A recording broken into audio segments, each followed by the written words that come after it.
कक्षा 10वीं विज्ञान और प्रौद्योगिकी भाग 1 पाठ क्रमांक 1 गुरुत्वाकर्षण। परिचय। थोड़ा याद कीजिए। 1. किसी पिंड पर बल लगाने से कौन सा परिणाम होता है? 2. आपको बल के कौन कौन से प्रकार ज्ञात हैं? 3. गुरुत्वाकर्षण बल के बारे में आप क्या जानते हैं? गुरुत्वाकर्षण बल एक वैश्विक बल है जो केवल पृथ्वी पर स्थित दो पिंडों के बीच ही नहीं अपितु किन्हीं भी दो खगोलीय पिंडों के बीच भी प्रयुक्त होता है। यह हमने कक्षा 8वीं में देखा ही है। इस बल की खोज कैसे हुई उसे हम जानेंगे। गुरुत्वाकर्षण, ग्रेविटेशन।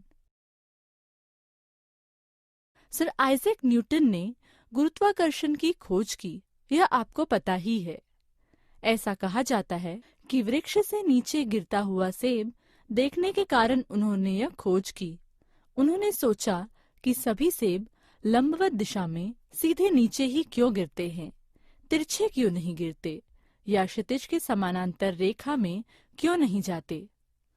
अत्यंत विचार मंथन करने के पश्चात उन्होंने निष्कर्ष निकाला कि पृथ्वी सेब को अपनी ओर आकर्षित करती होगी और इस आकर्षण बल की दिशा पृथ्वी के केंद्र की ओर होगी।